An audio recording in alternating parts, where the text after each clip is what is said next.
जय हिंद। आज से हम सब ऑब्जेक्टिव क्वेश्चन को पढ़ेंगे जो कि टॉपिक वाइज रहेगा। आज का टॉपिक है भाषा विज्ञान। भाषा विज्ञान में करीब 175 क्वेश्चन बना है और इस 175 क्वेश्चन से किसी भी एग्जाम में बाहर नहीं जाएगा। तो आज हम लोग शुरू करेंगे क्वेश्चन नंबर 1 से। देख लेते हैं क्वेश्चन नंबर 1 से कहाँ तक हो पाता है। ठीक है, तो क्वेश्चन नंबर 1 में कह रहा है कि अभिव्यक्ति की दृष्टि से भाषा के कितने रूप होते हैं। तो इसका जब हम थ्योरी पढ़ा है उसमें हम बता दिए हैं कि अभिव्यक्ति की दृष्टि से भाषा के 3 रूप होते हैं, जो कि आंसर बी होगा। तो इसका 3 रूप कौन कौन सा होता है। पहला होता है मौखिक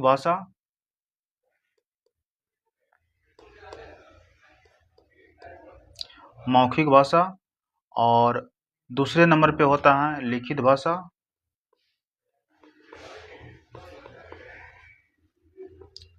भाषा, और तीसरे नंबर पे होता है सांकेतिक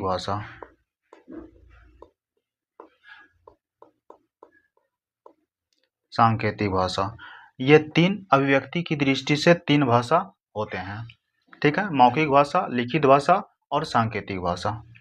उसके बाद 2 नंबर क्वेश्चन में कह रहा है कि विद्वानों के अनुसार से, यहाँ था अभिव्यक्ति की दृष्टि से और यहाँ पर विद्वानों के अनुसार से। अभिव्यक्ति किसे कहेंगे ये थ्योरी में पढ़ा चुके हैं।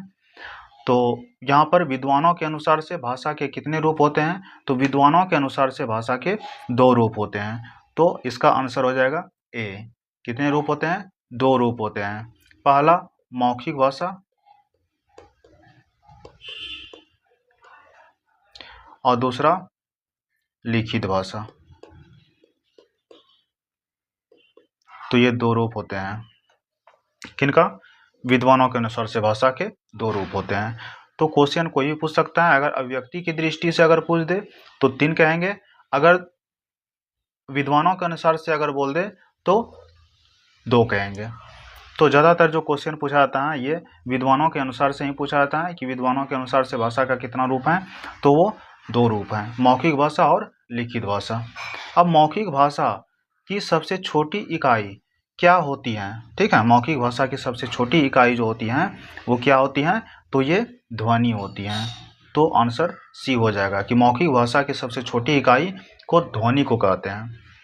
फिर लिखित भाषा की सबसे छोटी इकाई, ये याद रखना है कि मौखिक भाषा यहाँ बोल रहा है, यहाँ पर लिखित भाषा बोल रहा है। तो मौखिक भाषा की सबसे छोटी इकाई ध्वनि हो जाएगा और लिखित भाषा की सबसे छोटी इकाई जो हो जाएगा वो वर्ण हो जाएगा, जो कि ऑप्शन बी आंसर हो जाएगा। तो लिखित भाषा की सबसे छोटी इकाई जो हो जाएगा वो वर्ण हो जाएगा। अब क्वेश्चन नंबर 5 में कह रहा है कि भाषा निर्माण की इकाइयों का सही क्रम कौन सा है, यानी कि भाषा का जो निर्माण हुआ है उसका सही क्रम बताएं। तो सही क्रम क्या है, तो पहला ध्वनि का निर्माण होता है, पहला ध्वनि है इसमें और इसमें, 2 में है, बी और डी में। उसके बाद होता है वर्ण, तो यहाँ भी वर्ण है, यहाँ शब्द है। तो नहीं, ये गलत हो गया, डी गलत हो गया। तो आंसर हो जाएगा बी, यानी कि ध्वनि दूसरे नंबर में, वर्ण होता है, वर्ण से फिर शब्द का निर्माण होता है, शब्द से पद का निर्माण होता है, पद से वाक्य का निर्माण होता है, वाक्य से अंत में अनुवृत्ति का निर्माण होता है। तो याद रखना है कि भाषा का निर्माण जो होता है सबसे पहली बार ध्वनि से होता है, ध्वनि से वर्ण होता है, वर्ण से शब्द होता है, शब्द से पद होता है, पद से वाक्य होता है, वाक्य से अनुवृत्ति होता है। तो इसको ध्यान में रखते हुए इसको सॉल्व करेंगे। उसके बाद 6 नंबर में कह रहा है कि भाषा की लघुत्तम सार्थक इकाई, लघुत्तम सार्थक इकाई जिसमें कि अर्थ युक्त हो, यानी कि जिसमें अर्थ प्रकट होता है उसी को हम लघु सार्थक कहेंगे। तो जिस भाषा में लघुत्तम सार्थक इकाई क्या होती है, तो लघुत्तम सार्थक इकाई जो होती हैं वो शब्द होती हैं। ठीक है, सबसे लघुत्तम सार्थक इकाई किन्हें कहते हैं, तो शब्द को कहते हैं। तो आंसर सी हो जाएगा, क्योंकि ध्वनि को नहीं कहते हैं, वर्ण को भी नहीं कहते हैं, क्योंकि वर्ण तो एक ही होता है और ध्वनि तो यहाँ पर बोल रहे हैं कि सिर्फ बोला जाने वाला जो होता है उसी को ध्वनि कहेंगे। यहाँ भाषा की बोल रहे हैं तो भाषा, ये ध्वनि भी नहीं होगा, वर्ण भी नहीं होगा। और जैसे वाक्य, वाक्य तो ये पूरा ये भाषा का पूर्णतम इकाई हो जाएगा वाक्य में, लेकिन यहाँ वो क्या बोल रहा है, लघुत्तम इकाई। याद रखना है कि अगर पूर्णतम बोल दिया जाए तो वाक्य हो जाएगा और वही अगर लघुत्तम बोल दिया जाए तो शब्द हो जाएगा।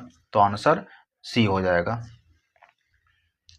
उसके बाद भाषा की पूर्णतम इकाई, यहाँ देखिए इसमें क्वेश्चन आ गया, यहाँ लघुत्तम था, यहाँ पूर्णतम था, तो ये आंख बंद करके मार देना है वाक्य, यानी कि पूर्णतम इकाई कौन सा है, वाक्य है। ठीक है। भाषा का प्रयोग किन क्षेत्रों में होता है, अब बताइए भाषा का जो होता है प्रयोग किन क्षेत्रों में होता है। तो भाषा का प्रयोग जो प्रयोग होता है ना वो सभी क्षेत्रों में होता है। सभी क्षेत्रों मतलब सीमित क्षेत्रों में नहीं होता है, ये गलत हो जाएगा। और विस्तृत क्षेत्रों, प्रादेशिक क्षेत्रों मतलब एक एक प्रदेश में ही होता है, तो ये भी गलत हो जाएगा क्योंकि एक ही प्रदेश में नहीं होता है, सभी प्रदेश में होता है। केवल स्थानीय क्षेत्रों में नहीं, स्थानीय क्षेत्रों में बोली का होता है, भाषा का नहीं होता है। तो आंसर बी हो जाएगा क्योंकि वे विस्तृत क्षेत्रों में, भाषा का प्रयोग सभी क्षेत्रों में होता है, यानी कि विस्तृत क्षेत्रों में होता है।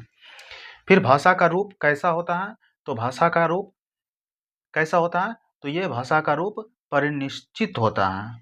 तो स्थानीय नहीं होगा भाषा का रूप, ये 2 नंबर में, बी नंबर में परिनिश्चित होगा। तो ये थोड़ा टाइपिंग में मिस्टेक है, तो ये हो जाएगा परिनिश्चित।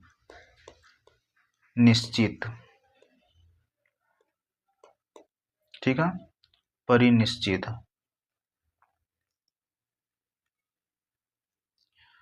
उसके बाद क्वेश्चन नंबर 10 में भाषा में किसका प्रयोग होता है, तो भाषा में किसका प्रयोग होता है, तो संकेतों का नहीं, संकेतों का इसमें भाषा में प्रयोग नहीं होता है, संकेत से मतलब ही नहीं है इसमें भाषा में। और हालांकि संकेत किस में होता है, मौखिक, यानी कि जो बोला ना जा सकते, सिर्फ संकेत क्या आता है। तो भाषा तो ऐसा नहीं है कि संकेत से ही भाषा बनता है, तो व्याकरण का, हाँ व्याकरण से ही भाषा का प्रयोग होता है, यानी कि भाषा में प्रयोग किसका होता है, व्याकरण का प्रयोग होता है। तो भाषा उसे हम कहेंगे जो शुद्ध से हम बोल सके, व्याकरण का प्रयोग कर सके, उसी को भाषा कहेंगे। तो यहाँ पर व्याकरण का प्रयोग होता है किसमें, भाषा में। स्थानीय बोलियों का भी नहीं प्रयोग होता है क्योंकि भाषा और बोली क्या है, अलग अलग है। बोली से निर्माण ही भाषा का होता है। तो बोली जो होता है क्षेत्रीय भाषा है, बोली जो है क्षेत्रीय भाषा है, लेकिन जो भाषा है वो विस्तृत रूप में होता है, इसलिए व्याकरण से भाषा का निर्माण होता है। इनमें से कोई नहीं, ये भी नहीं होगा, यानी कि ऑप्शन क्या हो जाएगा, बी हो जाएगा आंसर।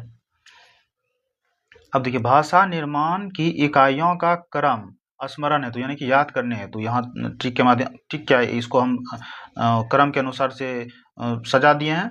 हालांकि ये क्वेश्चन नंबर 5 में वही था, क्रम के अनुसार से बताएं। तो ये पहला ध्वनि होता है, ध्वनि से वर्ण होता है, वर्ण से पद होता है, पद से शब्द होता है, शब्द से वाक्य होता है, वाक्य से ही अनुवृत्ति का निर्माण होता है। तो ये ध्यान में रखिएगा कि भाषा निर्माण का सही इकाई क्रम क्या है। क्वेश्चन में ये क्रम सजाने के लिए पूछ सकता है। अब देखिए क्वेश्चन नंबर 11, भाषा में किनकी प्रचुरता होती है, किनकी प्रचुरता होती है भाषा में। तो भाषा में जो होती है वो साहित्य की प्रचुरता होती है, मतलब प्रचुरता मतलब सबसे अधिक मात्रा में क्या होता है, तो साहित्य में ही भाषा का प्रयोग होता है। तो ऑप्शन ए ही हो जाएगा आंसर, कि साहित्य में भाषा का अधिक प्रचुरता होते हैं। तो केवल कहावतों में नहीं, ये कहावत में नहीं, अशुद्धियों में नहीं, अशुद्धि अगर हो जाता है उसको भाषा ही क्यों कहेंगे।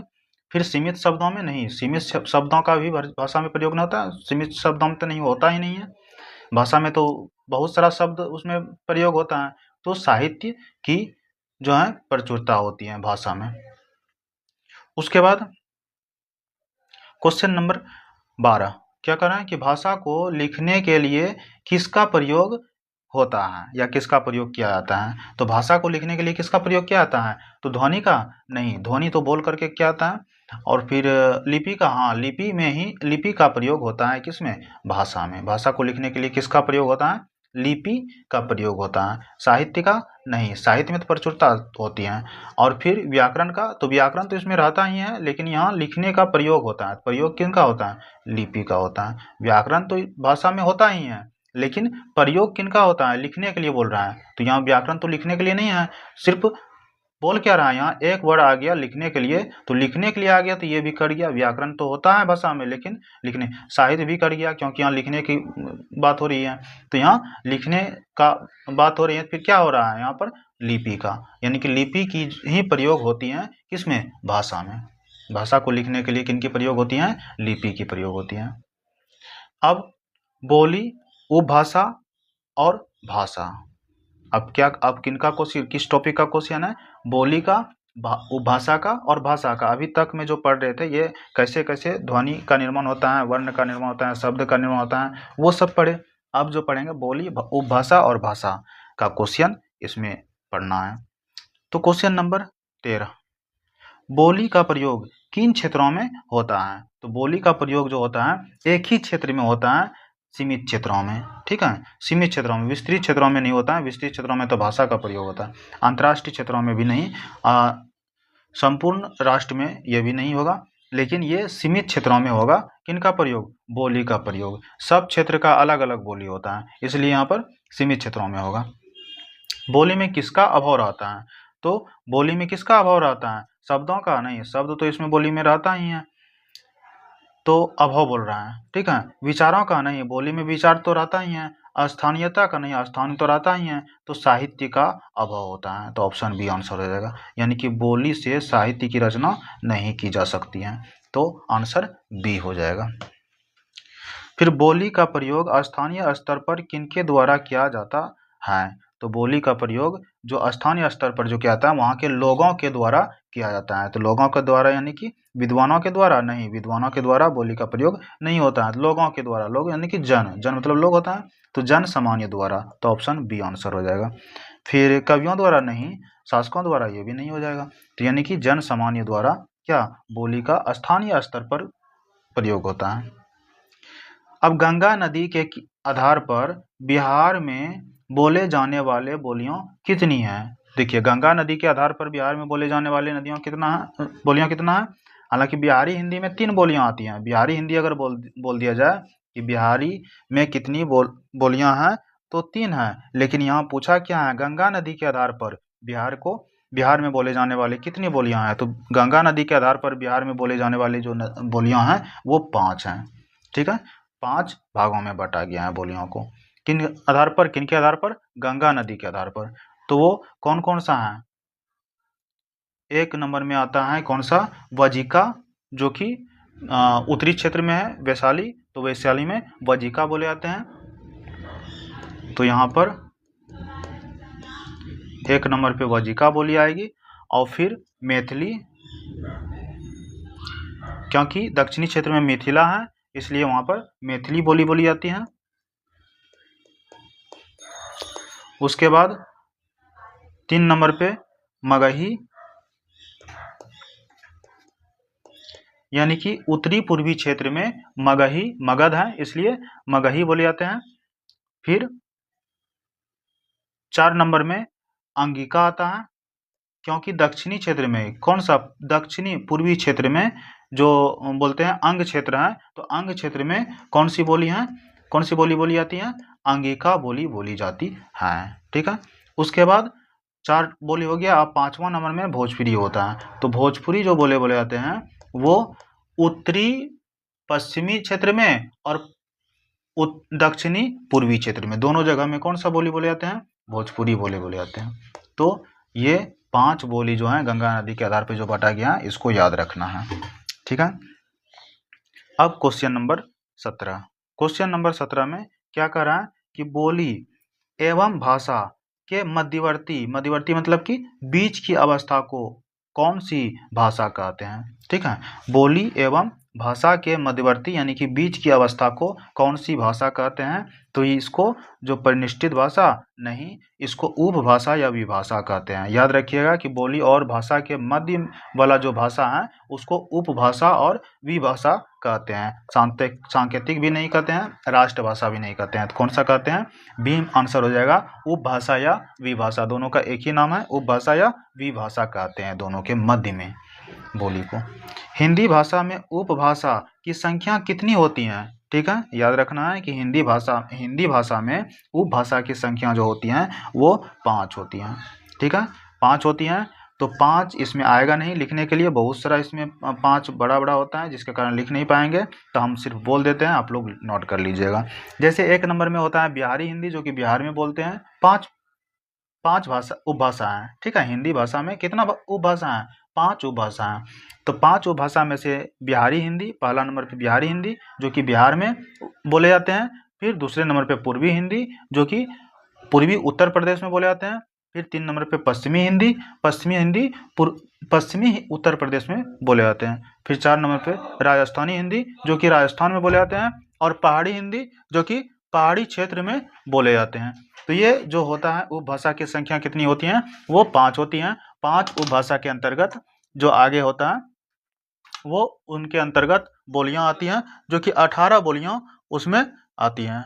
ठीक है, तो अभी जो हम लोग देखेंगे वो 5 उपभाषा देख लिए, जो कि कितना है, 5 उपभाषा हम लोग किसके अंतर्गत आते हैं, हिंदी भाषा के अंतर्गत आते हैं। Question number 5। अब 5 उपभाषा के अंतर्गत कितना बोलियां प्रयुक्त होती हैं, तो इसमें 18। अब बताए कि 5 उपभाषा के अंतर्गत कितनी बोलियां प्रयुक्त होती हैं, तो 18 बोलियां प्रयुक्त होती हैं। तो 18 बोलियां जो हैं वो भी पढ़ेंगे, इसमें डाल दिए हैं, जो कि 18 बोलियां कौन कौन सा होती हैं, जो कि बिहारी हिंदी में 3 बोलियां हैं, तो वो भी आगे हम डाल दिए हैं। तो इसको देखेंगे, क्वेश्चन आएगा अभी। तो 5 उपभाषा के अंतर्गत कितने बोलियां हैं, 18 बोलियां हैं। अब क्वेश्चन नंबर 20 में बिहारी हिंदी किस अपभ्रंश से विकसित हुई है, बिहारी हिंदी जो हुई है किस अपभ्रंश से विकसित हुई है, तो वो जो है मागधी अपभ्रंश से विकसित होती हैं। कौन सा, बिहारी हिंदी। तो शौरसेनी अपभ्रंश ये नहीं, और अर्धमागधी ये भी नहीं होगा, फिर मागधी अपभ्रंश इसका आंसर हो जाएगा। तो आंसर ऑप्शन नंबर बी में होगा, मागधी अपभ्रंश। कौन सा, बिहारी हिंदी जो अपभ्रंश है वो कौन सा है, मागधी अपभ्रंश के अंतर्गत आता है। तो ये क्वेश्चन नंबर 20 तक कंप्लीट हो चुका है। तो क्वेश्चन नंबर 20 से ही आज रहने देते हैं, बाकी नेक्स्ट क्लास में हम लोग क्वेश्चन नंबर 21 से प्रैक्टिस करेंगे। ठीक है, तो क्वेश्चन नंबर 21 को जो देखेंगे वो नेक्स्ट क्लास में देखेंगे, आज इतना ही रहने देते हैं।